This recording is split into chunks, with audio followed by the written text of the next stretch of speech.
All right, so when up until now we've been dealing with individual particles, and we've been tracking the motion, momentum uh, of each individual particle. And when we're dealing with things like fluids, that isn't usually the most convenient way of doing it. So, like, we wouldn't necessarily track the forces on tiny little fluid packets or every atom of the fluid as it travels through a device like this little weird bent nozzle.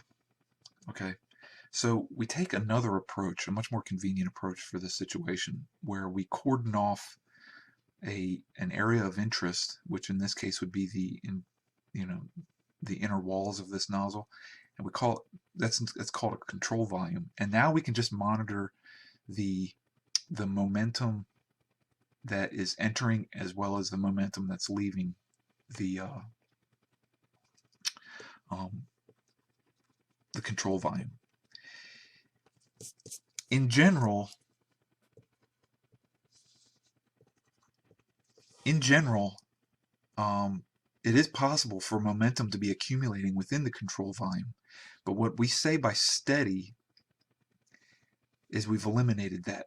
All right, so when you first turn on the nozzle, if you guys have ever turned on like your water faucet and you get that water hammer effect as it's traveling through your pipes where you hear that knocking in your pipes, that's an instance where momentarily you have pressure waves of fluid traveling through the device and going back and forth. And so the mass within the control volume, strictly speaking, isn't necessarily constant in that case. But after a few seconds or so, it settles down, and that's what we're talking about. So the mass of fluid within the control volume is constant.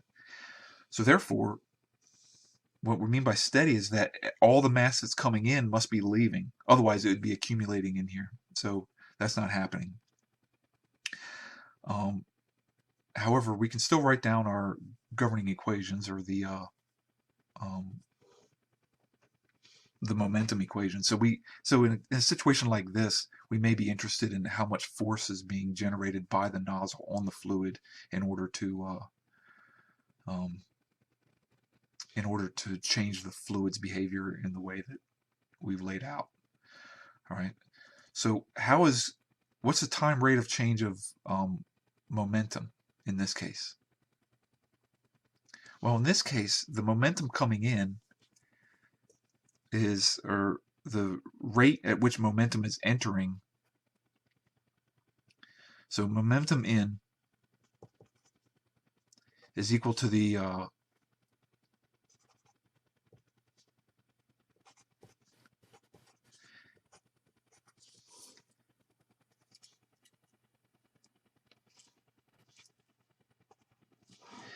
rate at which momentum is entering the control volume is just given by the mass flow rate entering times the velocity.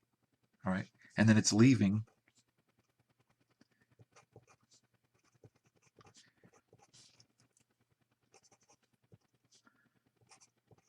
at this rate. Okay, so the time rate of change of the momentum of the entire system of the fluid is just equal to the difference between the two, right? So the momentum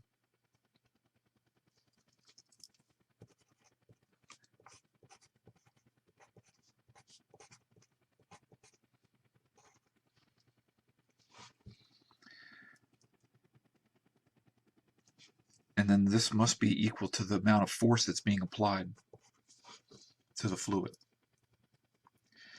Maybe that's straightforward. It's kind of hand wavy, but the rate of change of the momentum of the fluid is just equal to the rate at which momentum is exiting the fluid minus the rate at which momentum is entering the fluid, where m dot is called the mass flow rate.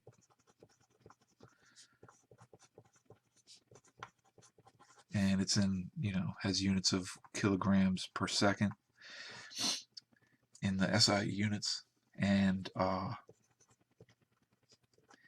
you can calculate it if you know usually in fluids we're dealing with quantities of per unit volume, say. So here's the density, and then we can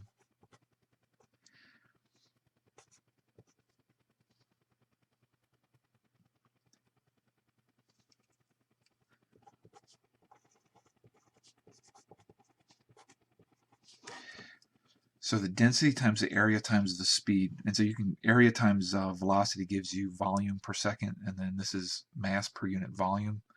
And so well, I'll just write it out. So density, rho is the density,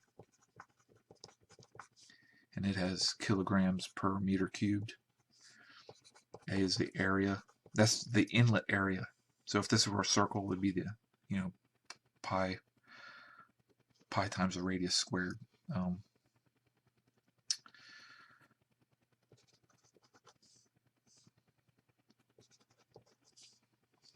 And then v is the speed, the perpendicular speed, really.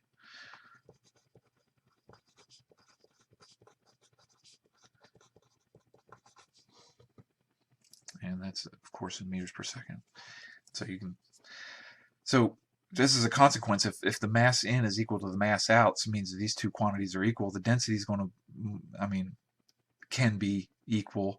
The area is changing, so the speed must be changing. So in this case, the fluid is entering at v1, but it's exiting. It must be exiting much faster because of the fact that it's all being squeezed through a smaller area. Okay. Anyway, that's general control volume analysis. All right, so another situation where the control volume approach is appropriate is when the mass of the object itself is being lost, or in this case where we're dealing with a rocket. All right, it's kind of the typical example. The general form of the governing equations remain the same. However, because the mass is changing with time, when we take this time derivative, we have to account for that.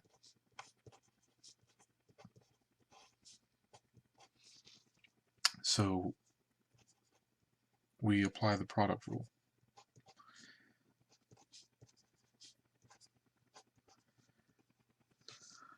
All right.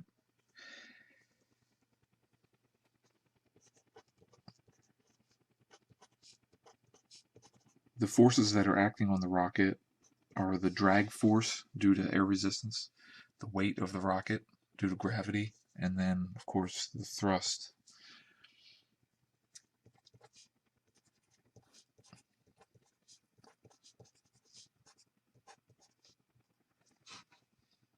All right. So let's take these one at a time. We're going to wind up ignoring the drag force at the end, in the end when we do the example. Otherwise, we wouldn't be able to solve the problem analytically on paper like this. So we'll leave that as is for now, but I'm not going to bother defining it any further than just the drag force. But the weight, of course, is just the mass of the rocket times g, and it's in the negative k direction. Now, follow along here, because there's a lot of negative signs. The thrust is equal to the mass. It's equal to the mass flow rate times the velocity of the exhaust. But it's in the opposite direction. What we're after is the upward force. The mass flow rate, the velocity of the exhaust is in the downward direction. Okay? So, however, there's a couple other negative quantities here that we got to deal with. So, the mass flow rate of the exhaust gas. So, from the point of view of an observer, so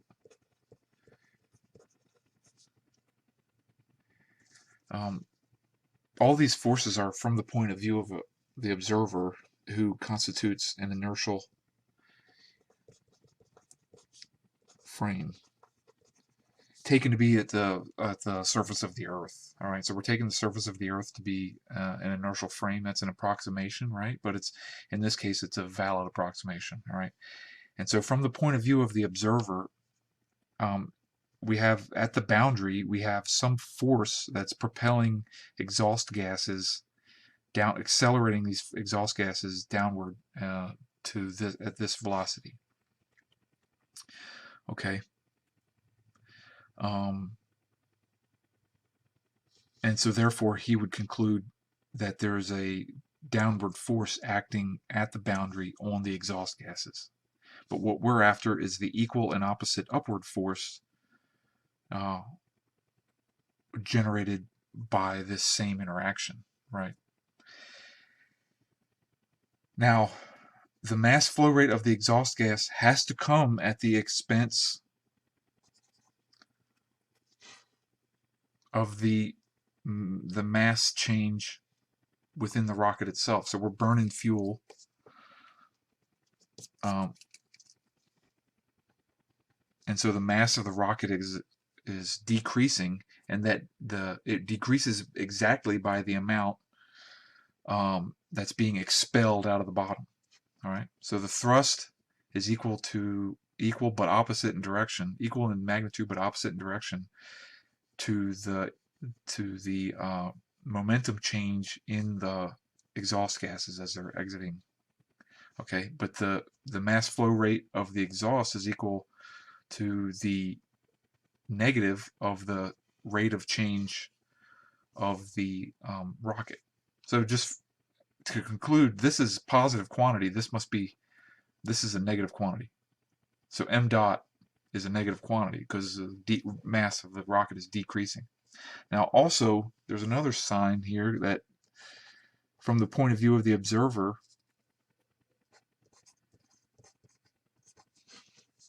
the velocity of the exhaust gases is in the negative k direction as well. So there's a bunch of negative signs there. So they all sort of conspire to give the thrust this form. Right? So we have three negative signs, multiply together, we still have a negative. And at first glance, this kind of looks wrong because the thrust is in the positive k direction. But we can reconcile this with the observation that m dot is going to wind up being less than 0. So because m dot is negative, that's going to wind up canceling here. And so we get a force in the positive k direction. Now, the example that we're going to do here takes a rocket of m naught, of the initial mass of m naught,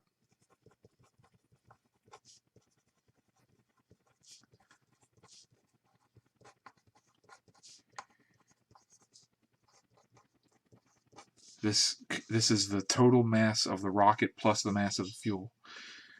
mf is the mass of the fuel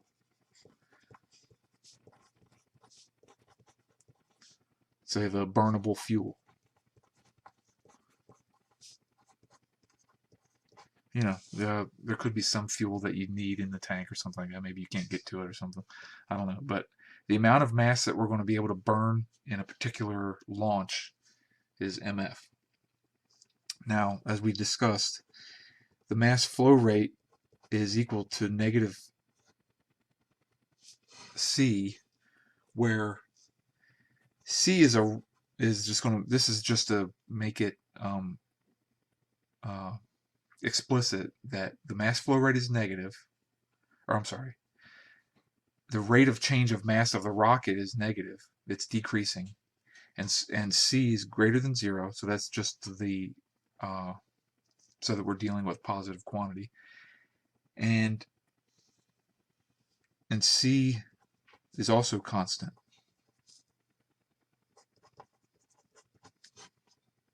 All right. Now,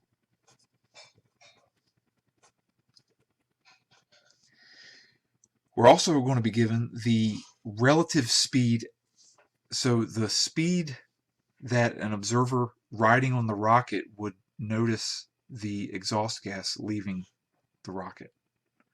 All right, so we need to sort of arrange that. All right, so the speed of the exhaust gas is equal to the speed of the rocket plus the speed of the exhaust gas relative to the rocket.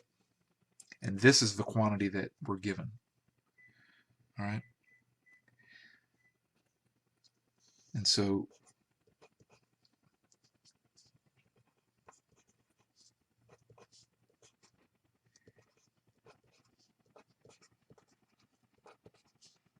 all right. However, you can tell the exhaust gas is going to be going down, the rocket's going up, so there's some there's a potential confusion here as well. And this is given to us as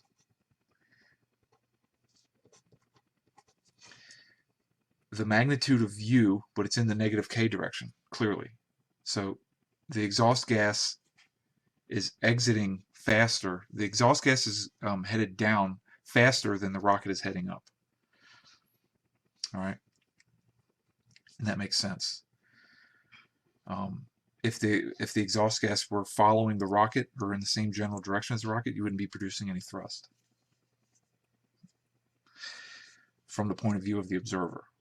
All right, now the exhaust gas is equal to this magnitude from the point of view of the observer. It's in the downward k direction.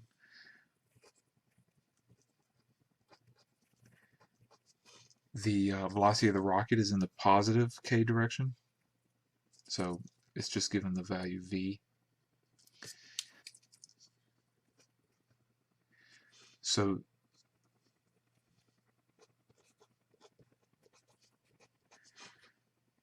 VE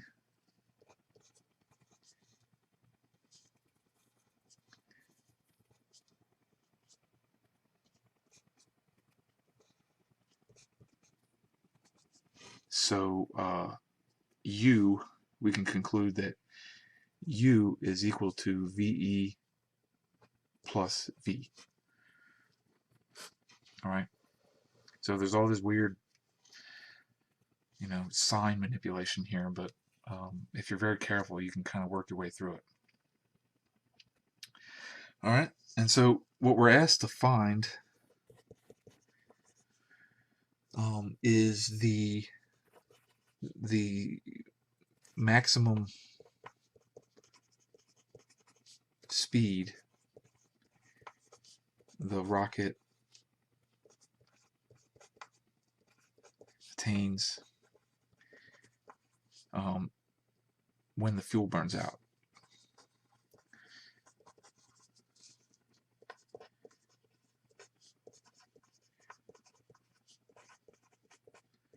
And we're going to ignore FD.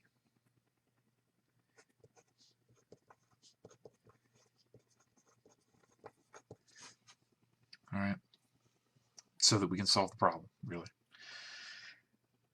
All right, so we have some of these preliminaries out of the way. We can get down to actually solving the problem. So we get the sum of the forces is the weight plus the thrust is equal to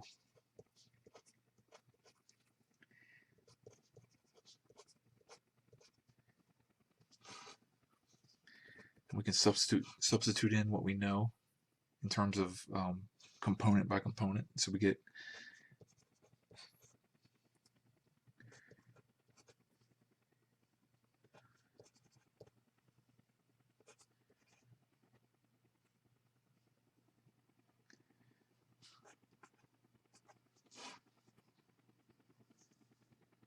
yeah.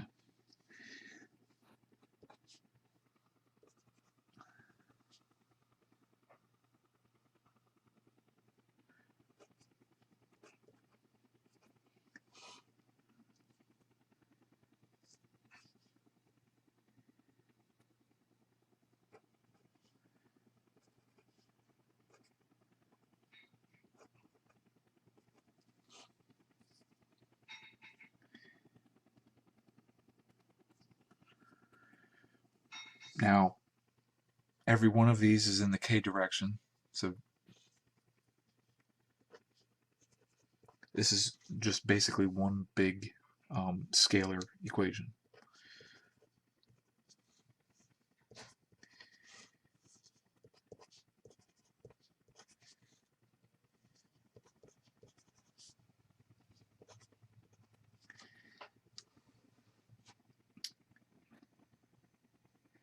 We can divide through by m and move everything except for v dot to one side. So basically we solve this for v dot and we get uh,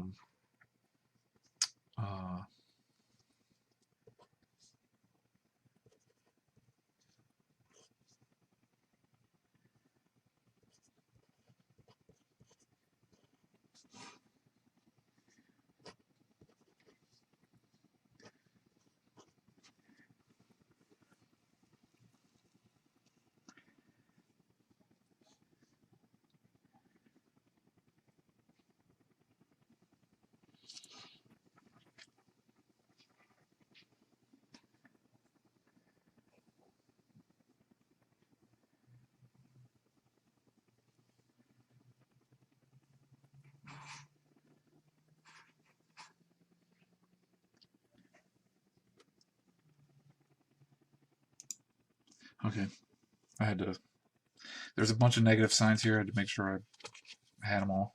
All right, and so now we can substitute in for m dot. So we have negative c over m, which is the initial mass minus ct. Right? So it's decreasing at a rate c, and so the mass, I'll write this right here, but m is equal to m naught minus ct. Okay. This is u minus g. So these cancel. And this is equal to dv dt. And this is a separable equation, meaning we can write it in this form.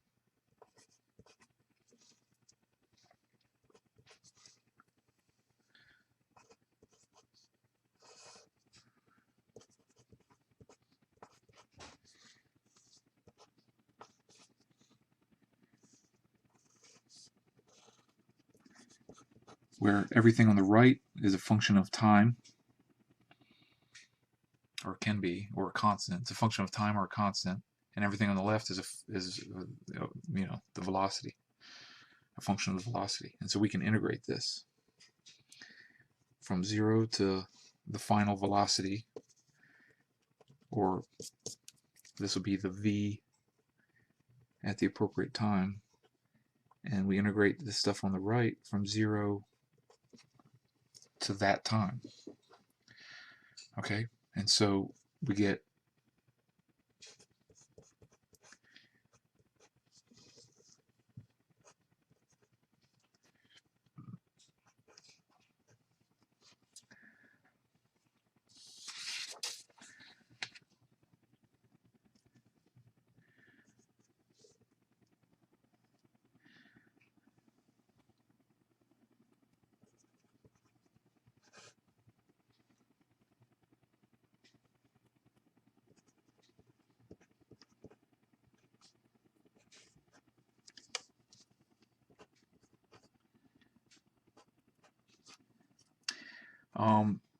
just as a like if you want to go through and try to actually integrate this, you can use so we have two integrals here, right? You can kind of treat this as the first integral, and then that as the second integral. This one's easy. It's just g times t. This one, to solve it, you can substitute like x equals m naught minus ct, then dx equals negative c dt. right? And then this becomes of the form 0 to t of dx over x, you know, and that's where the natural log comes in and all that stuff. So I'll leave that as an exercise with that hint. All right.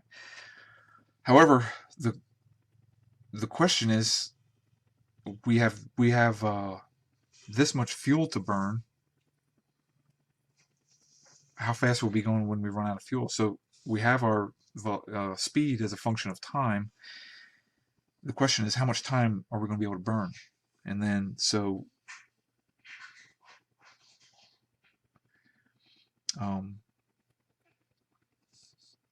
that's sort of obvious. The fuel burn is equal to the rate at which we burn it times the amount of time we have. And so TF is just the amount of fuel divided by C. And we can plug that into there, and we get V of TF is equal to